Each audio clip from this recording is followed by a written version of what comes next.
Welcome to the Wealth Without Wall Street podcast, your guide to understanding how to get out of the Wall Street rat race and start your own mailbox money lifestyle. Now, don't let the handsome Southern draws fool you. These financial minds are teaching our country to enhance savings, increase cash flow, and create passive income, all without the help of Wall Street. Are you ready to break through? Here are your hosts, Russ Morgan, Joey Murray, and Will DeShazer. We have a really interesting conversation today, Russ, and you might punch me in the face, but I think that 50-year-olds and older can get to financial freedom quicker than any other generation there is right now. And I'm challenging you on that. Well, I won't punch you in the face because that's not who I am. I mean, no, maybe who I was in high school, but no longer. I handle my disagreements verbally. And I'm going to tell you right now that I believe your generation, the millennial generation, the millenovator, right? I'm talking to the millenovator. And I can't even believe, Joey, that I'm having to try to convince the millenovator that I believe that the millennial generation, the 20 to 35-year-old, can actually get to financial independence. That's passive income being greater than monthly expenses faster than anybody else. And I believe it because of the time and the amount of expenses. I'm going to prove that. So we're going to agree to disagree on this, Russ, because I am 100% convinced the older generation, they have been accumulating over their lifetime. Like little squirrels. Yeah, and they've got them all the wrong places, and they're fed up. They're fed up. They're looking for solutions to this idea of retirement because they're meeting with us on a regular basis saying, how in the world do I ever stop working? And we have solutions. We have real ideas to create passive income. And guess what? They're going to jump on that train and say, sayonara to the job. All right, I'm press pause right there on you. I will. Here's why I will agree. That statistics show that 31% of people between 55 and 65 have all the wealth in the world. So I agree that they do have assets. They have been accumulated. Thank you for proving my point. But I'm also going to say that's the person still with the flip phone. That's the person. You just got an iPhone yeah, 2 weeks ago. What? I'm just saying that they are not as easily adaptable to new ideas. And the idea of changing from an accumulation strategy, a whole net worth retirement idea, which is what they've been sold forever, into an idea of cash flow. Now, I agree it's a better model, but I'm just saying I think at a shorter pace, smaller pace, they're going to transition. So I believe, now I totally think they can get there. I've got clients that are well on their way to moving in that direction, and I'm going to continue to try to teach them. But I believe that the 20 to 35-year-old is willing to take new ideas. They've got all sort of time. And by the way, this is not a game to who can get the most income, because I agree they got more assets, the older generation, but they also have more expenses. When you're at 20 to 35, I mean, literally, you can get to financial freedom, which all it is you have more income, passive income, you have monthly expenses. You can get there really, really quickly. Hold on. I got a stat because we all love the Federal Reserve and we trust everything they say. That was very sarcastic. But this stat is from the Federal Reserve, Russ. And back to Joey's point, those who are over 50 have much higher assets, much more assets. And a lot of them are very liquid and accessible, at least when they turn 59 and a half. That's right. Will be correct. They're hitting that time. So at 35, an average 35-year-old, that's the top of the millennial class, we'll consider. The average millennial net worth of that 35-year-old is $20,000. Good luck with that, Russ. And the 28-year-old is -6. And I'll bring up the savings rate later. The savings rate of these guys is pretty high. They store cash away. I'm with you on that. But when you talk about the average millennial leaving college with $37,000 worth of debt, that's their priority. Their priority is not creating passive income. Okay, so here's the thing I'm not trying to do. I'm not trying to say that the average millennial or the average older person, right? That's not my objective. My objective is to say which one of the group can get there faster. And my belief is the millennial can get there faster because you have more adaptability, you have more time, and you have less expenses. Here's a couple of things. We start talking about passive income. We're talking about blogs. We're talking about real estate. We're talking about peer-to-peer lending, real estate crowdfunding, private equity, things like that, which would to some may seem off like Wall Street. Yeah, absolutely. All off Wall Street. People may be less adapted to those if they've bought into the traditional Wall Street mindset. What percentage, Will, of the millennial generation is invested in Wall Street, by the way? -12.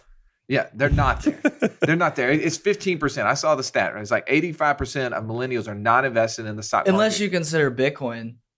Because then we were in trouble. There's a lot of people that are doing cryptocurrencies. So, but that actually proves his point. Will, thank you for bringing it up. They're going alternatively in their mindset. So when you have time and you're creative and you understand, the thing is about our generation, the 35 to 50-year-old generation, we have to say we're tech savvy. Right? You don't use that with the millennial. You are. There is no such thing as savvy. We're the one that's creating the tech for you to be savvy on. Exactly. You that is a true statement. Up with tech. For us, it was like, okay, I understand DOS. I could play, Minesweeper. I mean, which nobody knows how that game even works, by the way. It's the worst. But those are the things that we have to play. So you already understand technology and you leverage it on the internet like nobody's business. Go out there and see who's creating blogs and who's making tens of thousands of dollars a month creating things online. I realize that's work to some degree, but then you get 4, 5, 6 domains out there. You get people who are selling affiliate links to different products and stuff like that. By the way, most of the stuff I'm just using because I've learned it from you. Well, and I'm saying none of that is passive. That is not passive income.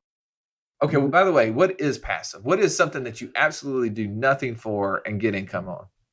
Currently, or what I would like to say I am doing? Anyone. Yeah, I mean, there's plenty of things you could do. So you could say lending, peer-to-peer lending, like here, hey, I have 30 grand and you need a car and I will give you this 30 grand for the right collateral. There's no research on that ever? Extra income coming in. What? There's no research for that? Of course there's research, but there's not hours a week. That's upfront right now. Today, you're spending 5 hours researching with an attorney. So if I spend 5 hours, I create an ebook on my already created website that is promoted through my podcast. That ebook that's producing $50. But if you stop the podcast, if you stop the promotion on the site, how many people are seeing the ebook? Well, I hope it lives forever. I hope it's organically being bought. Hope. That's my point.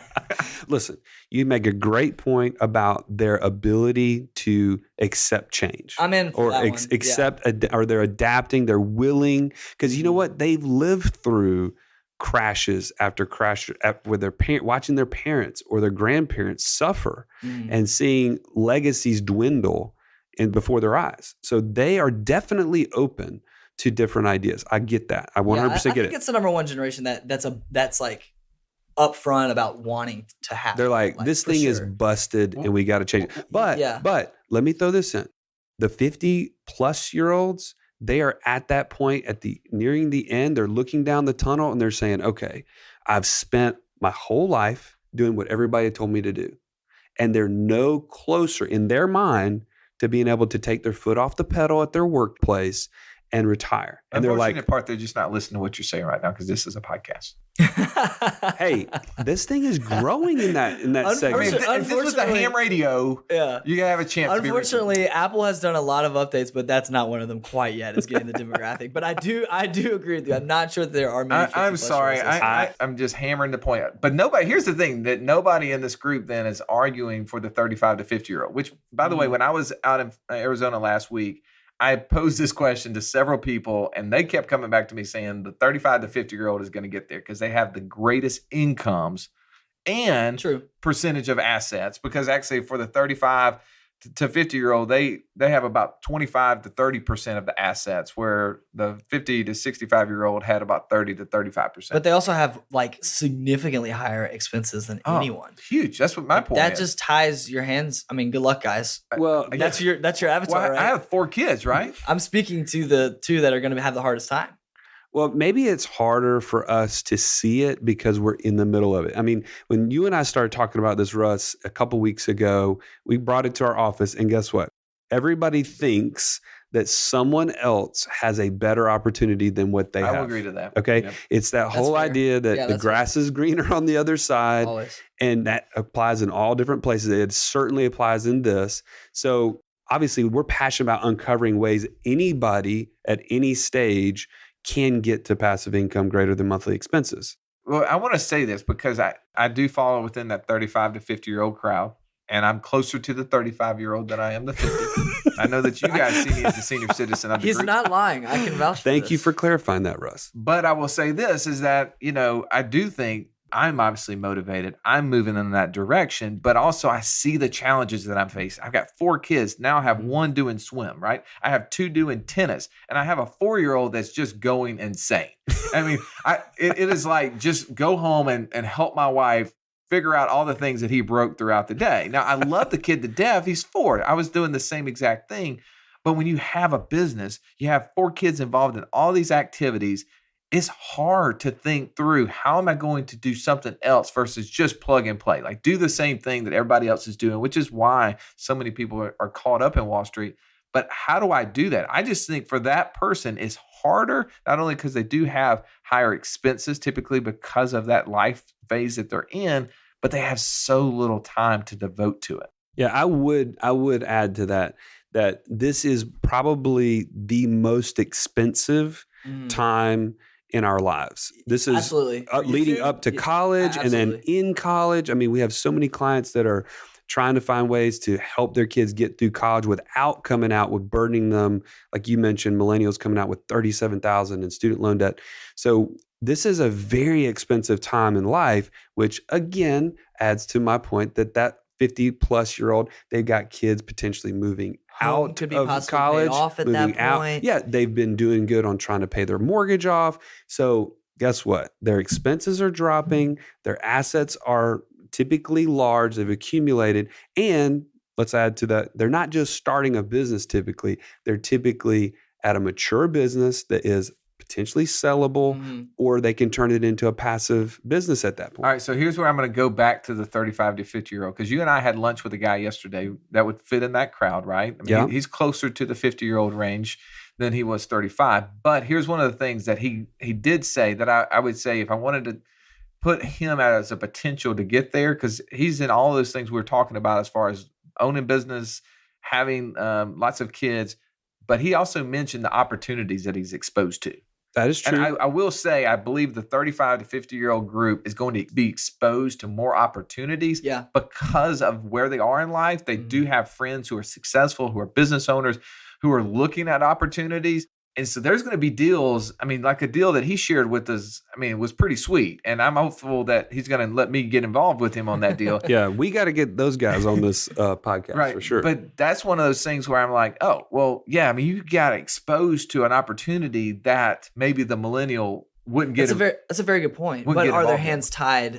Can they take advantage of that? Like, we're talking a regular old person here, right? Like somebody who just same mindset, but are they able to take advantage of that opportunity? Whereas a millennial is not, because they don't have the funds. The 35 to 50-year-old is not, because they don't have the time, the focus, those kinds of things. The 50-year-old, they might not get the opportunity though. Yeah. So I see your point. I don't believe that. I think that mature business owner is getting those same opportunities. I don't think there's this magical line that's like, hey, because I'm turned 51, I don't all of a sudden get access to these deals. I don't think there is a magical line. Those guys are involved in those deals. I do think there's some exclusivity. Like a 35-year-old is not hanging out with a 55-year-old on a regular basis, going to dinner, like enjoying dinner parties or whatever, right? So there's a lot of dinner talk, napkin talk that's passed around at tables like that they don't get a part of. Yeah, I do agree that the 35 to 50-year-old is engaged in probably more networking opportunities. There's probably more dinner parties. You're sitting there watching your kids, swim meet or golf match or wherever you're at in life and whatever sports they're involved in. And so you're sitting shoulder to shoulder. I mean, on Saturday, I'm sitting there at a swim meet watching my daughter swim for a total of like 4.5 minutes, and I'm there for 4.5 hours, right? I mean, like it is like crazy. If they could figure out something to sell you during that time other than like overpriced snacks, I mean, that's the kind of business model you need to get involved in, because they got you captured there forever. But I also have a lot of time to sit there and talk to the parents around them. And, at some point in time, you're going to get engaged in what's going on in life. What are you into? What sort of opportunities are around you? So I do get to hear a lot of those kind of things. And so I will say that the 35 to 50-year-old probably gets more opportunities than the 50 to 65-year-old. Maybe the 20 to 35-year-old is getting pitched new ideas, but they probably don't have quite the promise that maybe some of those would. Yeah, nor are they in the position necessarily to hop on it. Right. Because, I mean, there's no question that the millennials out there want control. And depending on the passive income stream, there is a lot of control that comes with that, right? But a lot of them at the same time are founding their own business ventures, right? And are focused, similarly to the 35 to 50-year-old, are very focused on honing in, building this business to scale to where they could sell it when they are 50. So I feel like there's also this mentality there that's like, look, I can be in control of this. I can turn this into a beast if I want to, and then I can sell it in the future and buy these things. Well, and I would add to that as well. Again, I'm still going for that 50 plus year old, but I'm going to add this to the millennial. Those guys are so creative out of necessity because they entered the workforce and they were like, there's no jobs. So what am I going to do? Majority of them did, I can either stay at home with mom and dad or I can go and create something. And so that's what they've done. And I am with you. I see really, really cool businesses, really forward thinking opportunities that they're coming up with because they didn't just walk out and just say, hey, there's a job for me waiting. Well, they had to create it. So here's a point that I'm going to bring up, and you guys tell me which one you think falls in this criteria. Because I did a webinar with a venture capitalist guy out of Denver, Colorado earlier this week. And he and I were just sitting there talking. We're talking about opportunities, different alternative investments and things. And one of the things he talked about is, I said, well, give me some examples of opportunities I could get involved with or some of my clients maybe. He said, well, it just depends. There's some debt plays out there where somebody can literally just bring cash to the table, fund a debt opportunity, maybe it's a bridge loan or whatever, and just get paid 8, 10%, whatever, just a flat piece of income. I said, well, are you playing in that game? Is that something you're involved in? He said, no, really, it's not worth my time. And I said, okay, well, tell me how. Like, that was intriguing to me. Why wouldn't he, if that was such a good deal for other people, why wouldn't it be a good deal for you? That's why I'm always skeptical, right? I'm always going to ask that question, like, why is it that you were willing to sell this and you want me to buy it, kind of thing? Mm-hmm. And he said, well, the idea is for my own money, I can get involved on more of a capital play because I can bring ingenuity, I can bring consulting, I can bring ideas to the table and get equity in the business. And I have a much greater upside with a lot less input of my capital. If you have no input, you can't really add value to the business. You can bring a lot of cash and they'll just pay you interest. But the thing is I can come with a lot less capital, get a much bigger stake in the company with a much higher upside if I know how to help that company grow.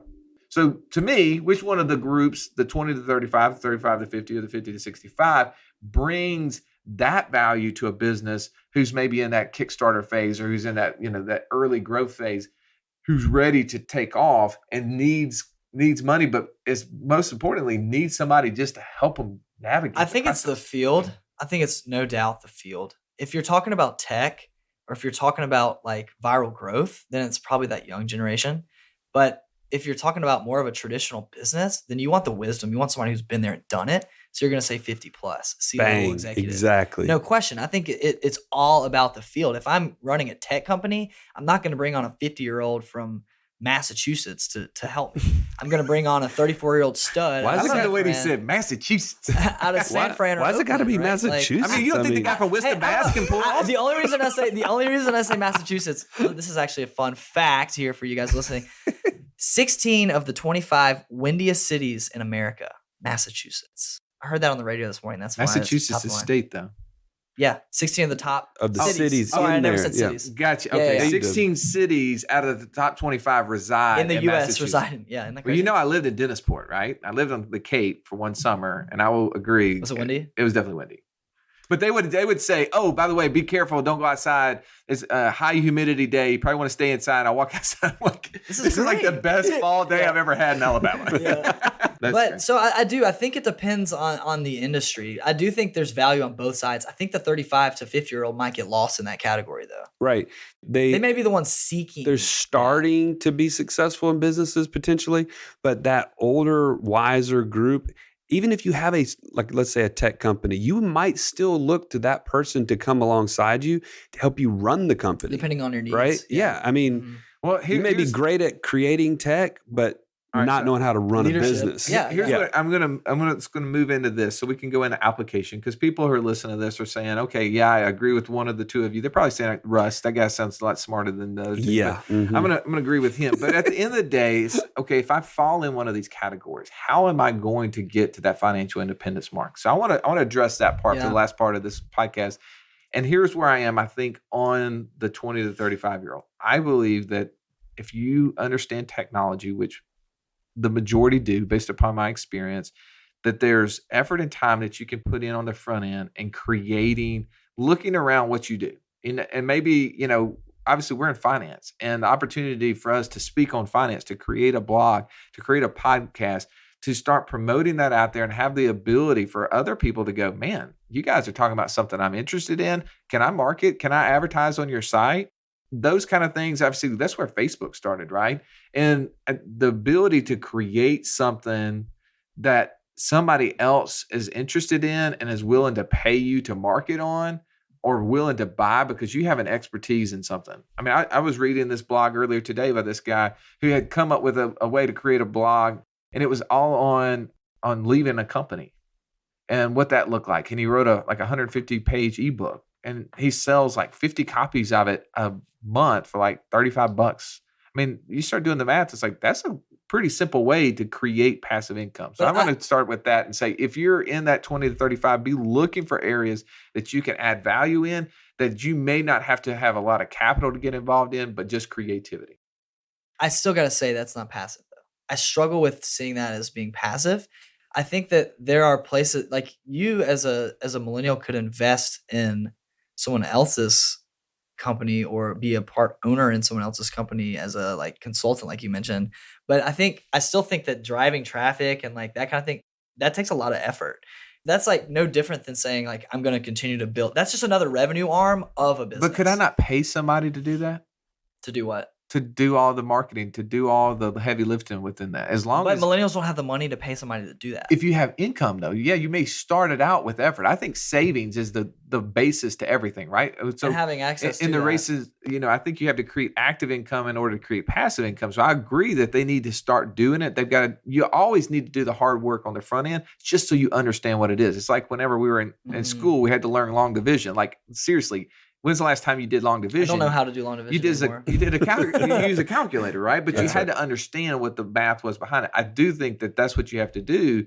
And once you get to a point, it's like I wanted to manage the first rental house I owned, but I don't want to manage anymore, right? So yes, I may reduce my net profit, but at the end of the day, if I have more income than it costs me to pay someone to do it, it then becomes passive. Yeah, I will say this. I agree with you. I think there's opportunities under your nose. If you're in that millennial category, right? If you're in the next one, here's what I'm just saying practically, what I I just got off a call with somebody, really successful real estate family. And you know what? The biggest opportunity for them is that they have things that they've always thought to be true about where their money is flowing, that just by redirecting some of those things, they're all of a sudden freeing up more of their money, not going towards expenses that can go into savings, that can go into buying additional real estate properties. We did the math. They're consistently earning 15 to 20+% on these rental homes. If they can just look for where that cash is flowing, maybe they were trying to pay a mortgage down faster. Maybe they were trying to pay extra on their mortgage. Maybe they're doing health accounts that they're putting extra money unnecessarily into premiums. These are little things that if you add those up, those are great opportunities to create passive income. So you're saying working on the opposite side of the formula, talking about reducing monthly expenses unneeded and stuff. I agree. There's a lot of waste there. Where they were saving money wasn't creating passive income. So just by directing those, man, I mean, you can create thousands of dollars a month under your nose again. And I think that's the big opportunity for our generation, as you're talking about, Russ. Oh, yeah, I agree that there's going into the fact that we have very little time. If we start really looking through our expenses, I mean, there is hundreds and hundreds, if not thousands of dollars that's spent on a monthly basis, and we have no idea why we spend it there, or we wouldn't spend it there if we had to. So just tracking like those daily smoothies you go down the street and get. What are you talking about? Sorry, Megan. That's meal replacement, man. What are you talking about? All right, and then so the last group there, what's some practical ideas? Well, I think that they've got a nest egg of cash, right? And so it's changing your thought process, like Russ mentioned, thinking that those people aren't willing to change their process. I think that's the biggest thing. You as a 50-plus-year-old out there, that's the biggest obstacle you're facing is realizing like, okay, I've been storing. Now I'm at this big number. Most of them think, well, the only option I got is just to start decreasing this big number and living off of it, right?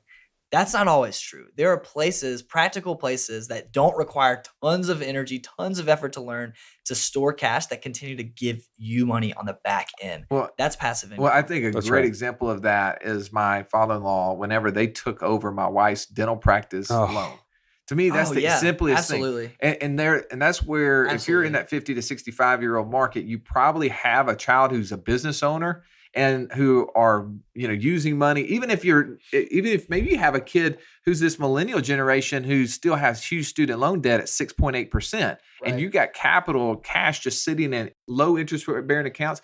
The fact that we're not lending money to those generations and letting them pay us instead of pay the banks is crazy. So that is where I see definitely where the 50 to 65-year-old can get involved. The family lending, I've seen it in our life personally. My in-laws receive almost $9,000 a month in income checks from our families for the things that we were paying banks for at one time and that we're paying them. Oh, it's so good. And that's really good. And for those parents out there listening who are of the 50 plus age, I just saw a study the other day that came out. I think you might have forwarded it to me, Russ, but 4 of the top 10 most hated companies by millennials are large banks. Yeah. So your kids, they dislike student loans, but even more than disliking student loans, they dislike who has put that burden on. I mean, they put the burden on themselves, right? They took the loan out, they went to school, but who is in control of that is the banks. They would much rather pay you as a mom or a dad or a grandparent. Well, make sure you get collateral. Make sure this is not a gift. This is a loan. If they already have it, if it's something that they're already doing and you taking it over, is not a gift.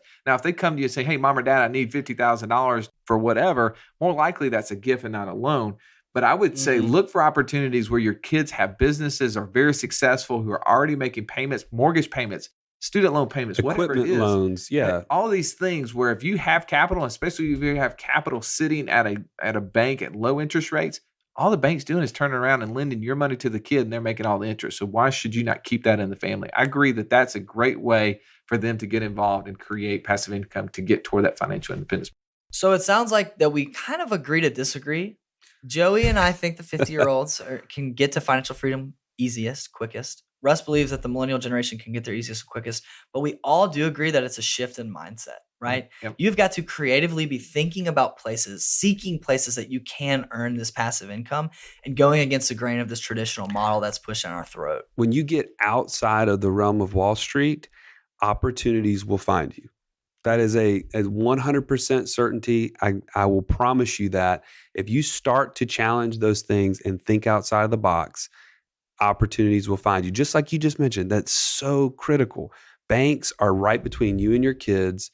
There's nothing holding you back from being able to utilize that for your benefit. I'm going to leave one last stat. One of the wealthiest of individuals, the 0.01%, receive 57% of their income from businesses and investments, versus the overall population is receiving 64% from their job. Find a way to create something passive and get paid outside of your active income, because that's where the wealthy are doing it. And if we're going to be successful, watch what other successful people do and follow. Well, I'm curious to hear from our listeners what their thoughts are based on what we just went over today, because I'd love to hear that. More. We're going to have not only a post on Facebook, but our email address, info@wealthwithoutwallstreet, is always there. We want to encourage you. What is your thought? Are you a millennial and you're like, this guy's ridiculous. He's a millennial and he thinks my parents can get there faster than me. Prove me wrong, right? Like, that's right. Send us some ideas of some places that you guys, whether it's an RV that you're renting out for a football game or whether it's buying and selling tickets. I had an interview with a guy, Russ. Y'all are not going to believe this. Just yesterday, he was in high school. He started a business buying and selling, like refurbishing laptops. Was making over $100,000 a year off this business as a 17-year-old. Sold it when he went to college. Okay. He realized his first year he almost failed out of school and was like, I got to focus on one of the two. He decided on college, which I know, Russ, you probably have a stance on that. We can get into in another episode. But there are ways that you out there listening can partake in this and then use the money that you earn off a business to put it right back into a passive income stream or a passive income source. And if you need ideas on that, go to our website, wealthwithoutwallstreet.com. We've got a boatload of them on there. Any final thoughts, you two? I'm interested to hear what everybody else says. I made my case. Yeah, no, I think this has been a great conversation today. I love it. Send us an email at info@wealthwithoutwallstreet.com. We want to hear where you're putting money in passive income places. See you next episode. This has been the Wealth Without Wall Street podcast. Don't forget to subscribe to the show to break free of the Wall Street mindset and begin building wealth on your terms in places you understand so that your wealth will never run dry. See you next episode.